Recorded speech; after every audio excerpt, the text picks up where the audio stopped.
فرعون کی ایک باندی تھی، مسلمان ہو گئی۔ عورت تو کمزور ہوتی ہے، پھر وہ باندھی ہو تو اور کمزور ہوتی ہے، اور کلمہ چھپتا نہیں ہے۔ اس کا ایمان اس کے دل میں تھا، پر وہ نکل ہی پڑا۔ خوشبو کون چھپا سکے؟ خوشبو کیسے چھپ سکتی ہے؟ اس کے ایمان کا پتہ چل گیا۔ فرعون نے اسے پکڑوایا۔ اس کی 2 بیٹیاں تھیں، ایک دودھ پیتی تھی، ایک انگلی پکڑ کے چلتی تھی۔ اس نے بڑے کڑا میں تیل ڈالا، اس کے نیچے آگ جلائی، تیل کھولنے لگا۔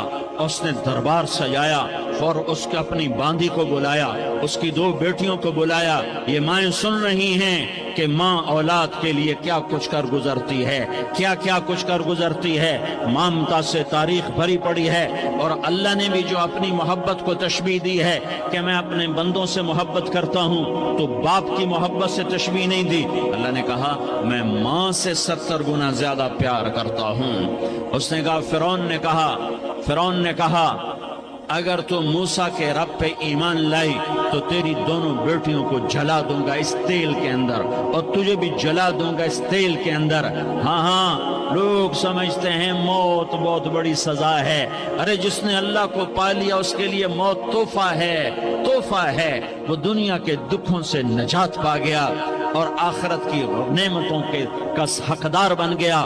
تو فرعون کی باندھی نے کہا فرعون یہ تو میری 2 ہیں، اگر میرے پاس اور ہوتی، میرے پاس 100 ہوتی تو میں 100 بھی اللہ کے نام پہ قربان کر دیتی۔ فقض ما انت قاض، کر جو تجھے کرنا ہے۔ انہیں بڑی بیٹی کو پکڑا، انہیں کہا اماں ہائے اس ماں سے پوچھو جس کے آگے جلتا ہوا تیل اور اس کی بیٹی کو ڈالا جا رہا ہو، اور وہ اماں کہے، اور اس کا ایک بول ماں کا، ایک بول بیٹی کی جان بچا سکتا ہو۔ کلمہ کفر کہہ جا، گھر میں جا کے توبہ کر لے، معاف ہو جائے گا۔ میں قربان جاؤں۔ ایک مقام ایمان کا ایسا آتا ہے کہ قربان ہونا زیادہ محبوب ہو جاتا ہے جان بچانے سے۔ انہوں نے کہا اماں، انہوں نے کہا بیٹی صبر، اللہ کے نام پہ قربان ہو جا۔ ادھر آ ستمگر، ہنر آزمائیں تو تیر آزما، ہم جگر آزمائیں اہ نہ کر لبوں کو سی، عشق ہے دل لگی نہیں، سینے پہ تیر کھائے جا، آگے قدم بڑھائے جا، یا زبان حال سے کہہ دے کہ ہاں ستائے جا۔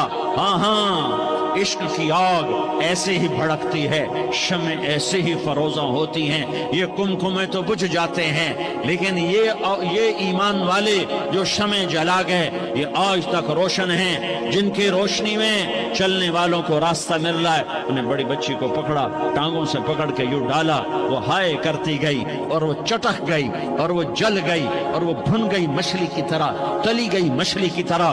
ماں ہے، اس کا کلیجہ پھٹ گیا، لیکن آنکھوں سے آنسو کا ایک قطرہ نہیں نکلا۔ صبر دیکھنا ہو تو اسے دیکھو، صبر پڑھنے سے نہیں آتا، اسے دیکھو ایک قطرہ نہیں نکلا تو اس نے کلیجہ پھٹ گیا۔ تو اللہ نے ماں کی آنکھوں سے پردہ ہٹایا اور اس نے دیکھا اپنی بیٹی کی روح کو نکلتے ہوئے۔ بیٹی کہہ رہی اماں صبر کرو، ابھی جنت میں اکٹھے ہو جائیں گے۔ پھر انہیں چھوٹی بچی کو پکڑا، دودھ پیتی، جسے پتہ بھی نہیں میرے ساتھ کیا ہونے والا ہے، اس کی تو آہ بھی نہ نکل سکی، اور اسے انہوں نے تیل میں ڈال دیا اور وہ جل کے کوئلہ ہو گئی۔ ماں کی آنکھوں سے پردہ ہٹایا، اللہ نے ماں نے بچی کی روح کو نکلتے دیکھا، کہا اماں صبر ابھی اکٹھے ہو جائیں گے۔ پھر جب اس کو پکڑنے لگے تو اس نے کہا فرعون میری ایک خواہش پوری کرو گے؟ کہا جب مجھے بھی جلا دو تو مجھے اور میری بیٹی کی ہڈیاں باہر نہ پھینکنا، ہمیں کٹھے کہیں دفن کر دینا، کٹھے کہیں دبا دینا۔ فرعون نے کہا ہاں تمہاری یہ خواہش پوری کر دی جائے گی۔ ہاں دنیا میں اللہ فرعونوں کو مہلت دیتا چلا آیا، لیکن فرعونوں کو مار کے دکھایا۔ نمرودوں کو مہلت دیتا چلا آیا، پھر نمرودوں کو مار کے دکھایا۔ قارونوں کو مہلت دی، پھر قارونوں کو مار کے دکھایا۔ پھر جنت اور جہنم کا نظام بنایا۔ پھر ایک دن مجھے بھی کھڑا کرے گا اور تمہیں بھی کھڑا کرے گا۔ پھر ایک طبقہ جنت کا حقدار بنے گا، ایک طبقہ آگ کا حقدار بنے گا۔ پھینک دیا، جل گئی ہڈیاں، ہڈیاں نکل آئیں، ان ہڈیوں کو اٹھا کر زمین میں دبا دیا۔ 2000 سال گزر گئے، میرا نبی دنیا میں موسیٰ علیہ السلام کے 2000 سال بعد آتے ہیں اور آپ معراج پہ چلتے ہیں۔ جب آپ بیت المقدس سے معراج کو اٹھے تو آپ کو زمین سے جنت کی خوشبو آئی، تو آپ نے ارشاد فرمایا جبریل میں جنت کی خوشبو سونگھ رہا ہوں، یہ کہاں سے آ رہی ہے؟ تو آپ نے جبریل نے عرض کی یا رسول اللہ، فرعون کی باندی اپنی بیٹیوں کے ساتھ، اپنی ہڈیوں کے ساتھ جس جگہ پر دفن ہے، جس دن اسے دفن کیا گیا تھا، اس دن سے آج تک یہ خوشبو آ رہی ہے اور یہ قیامت تک خوشبودار رہے گا۔ یہ زمین کا ٹکڑا کہ یہاں وہ دفن ہے جس نے اللہ کے ساتھ سودا کر لیا۔ اللہ سے سودا کر لو۔